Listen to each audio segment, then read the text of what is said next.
Okay, so this is gonna be like the third video out of the young Christians. Okay, so we're gonna be talking about Saul. Saul. I'm gonna call him Saul. I don't know, but yeah. So Saul had a pretty sad downfall in the Bible. So when we go to 1 Samuel chapter 10, verse 11, we see Saul, and Saul's in a position where he's with Samuel, and he's about to prophesy. The Spirit of God comes upon him, and he's prophesying. That's after he is proclaimed future king of Israel, like the first king of Israel. And so the Spirit of God comes on him, and he starts to prophesy in front of everybody who knew him, and people in front of the whole people of Israel, right? This took place in Gibeah, right? And so it says, when those who knew Saul heard about it, they exclaimed, "What, is even Saul a prophet? How did the son of Kish become a prophet?" And so there are many ways to interpret this, but when I was reading it, the first thing that stuck out to me is that they were clinging on to his past. So they knew who he was, they knew who he belonged to, they knew who his family was, and they kind of judged it and was like, how could he be a prophet, right? And so it brings me to a point where, how many of us, like, we're young, right? We're obviously not perfect. We obviously go through stuff and we do things, and people know the things. Sometimes they find out what we do. You know, the grown-ups, they know what you do. They know you're not some perfect angel, right? And so when God finally takes you out of where you are, and he's trying to use you, and he's trying to form you, and he's moving through you, how many of us face the type of situations where that Saul is facing, where the people around him just will not let go of his past? They will not see him for who he is going to be, which is the king, but they just see him as the son of Kish. They see him as the son of an influential man named Kish. Study Bible says they knew Saul to be non-religious, so he would be an unlikely candidate to actually be a prophet. So when they see him moving, they see him doing all this stuff, they're like, they're not religious. Like, what? Him? He's not gonna be a prophet. Like, that ain't the Spirit of God. What?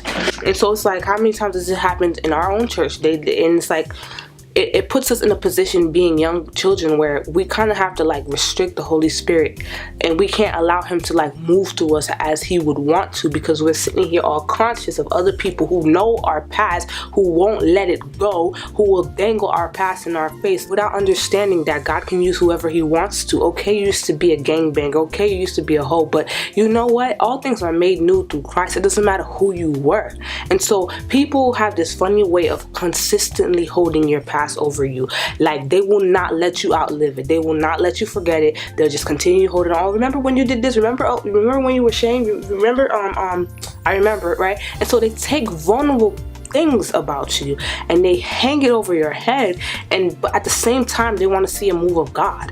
Like, if God's gonna move through the youth, how's that gonna happen if the youth are like self-conscious to even allow him to move? Because someone knows them as the son of Kish, someone knows them as the son of Jacob, someone knows them as the son of Frank, the daughter of Elizabeth. You know what I'm saying? And it's like, how it becomes very difficult, because in services, when you feel the Spirit of God about to come upon you, you have to be like, you know what, hold up, Holy Spirit, not here, not around these folks. No, later, we'll get back to that. No. And I struggled with this a lot, because me, even when I would feel this Holy Spirit coming, I would kind of like stop singing. I just stopped singing, because I'm like, I'm not about to be out here around these people so they could judge me, so they could be like this, that, and the fifth. Oh, even Beverly could prophesy. They want you to grow, but at the same time, they don't understand the things they say kind of inhibit your growth. You know what I'm saying? And so people will have a very difficult time, especially when they see you operating in your gifts and your talents, and you're moving by the Spirit of God, and they remember you as a liar, remember you as this lustful man, and that's all they keep in your head. Oh, she was angry. She was just not angry with me. Remember when she was mad, and remember she was angry. Oh, remember when she was this, remember when she was that. Oh, I remember her. It doesn't matter. And it's like, people won't let it go. And we got to understand that all things are made new through Christ. It don't matter how many people have how many videos of you. It don't matter who knows where you've been. You know what? You are made new through Christ. And so one of the problems I saw in Saul was always reluctant. He always had this issue where he just felt unworthy of the calling, and he never dealt with it. I don't see in the passage where he brought it to God. He didn't. What he did, he kind of internalized it, and then he produced this unhealthy arrogance out of his low self-esteem. Let's break that down.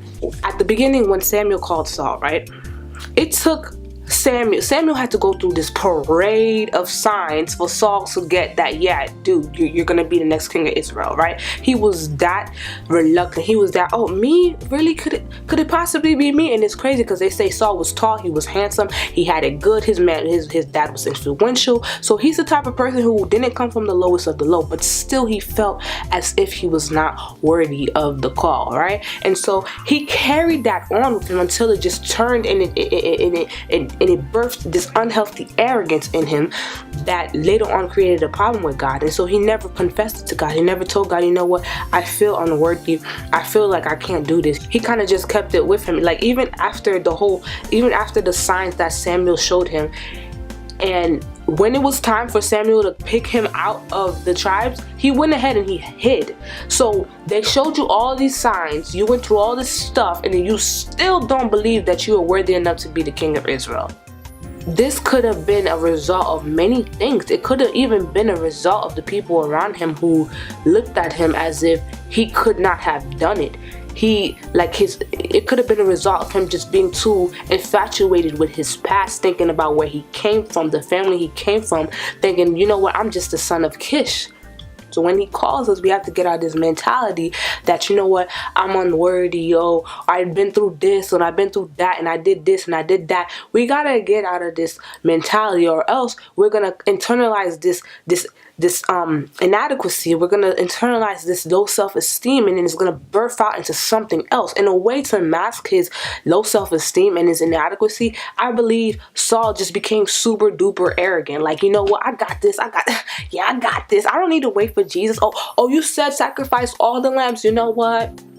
I'm gonna sacrifice some, but you know, I got this. You know what I'm saying? Like, I feel like that's kind of was a very big part of his downfall. And so for us, basically the message is, you know what, it don't matter where you came from, it don't matter what you did, it don't matter who had videos of you, it don't matter who posted you, it don't matter who you hit, it don't matter what happened, because Jesus came on the cross and he died for you so that all things could be made new, so that you can be washed with his blood, so you could be as white as snow, so that you can start over, and so that you can operate in his spirit. And when you are operating in his spirit, if they don't want to let your past go, you gotta accept to let your past go, because not everybody's gonna let your past go. You're gonna have to shift and adjust and just, you know what, tune it out, because you're not about to hinder the flow of the spirit in me. And so I feel like this is probably an issue that a lot of young people deal with, feeling inferior, feeling unworthy, feeling like afraid and conscious of people around you because they know your past, they know where you came from. But you can let all that go. All things are made new through Christ, and this is definitely something that I struggle with. And so yeah, basically learn how to let go of your past. They don't want to let go of your past, allow them to live in the past. You continue to go forward, adjust the way that you address things, adjust the way that you address them, and do not allow them to keep you in the shadow of your past, because that is not what we are called to live. We are called to continue to go forward. You cannot go forward in your calling if you're consistently thinking about, oh, I used to do this, or I used to do that. No, let it go. And so that was basically all I had to say. So I pray that we continue to read our Bibles, we continue to grow in the Word, and we just keep it trucking, because it's not easy out here being young and Christian. So God bless.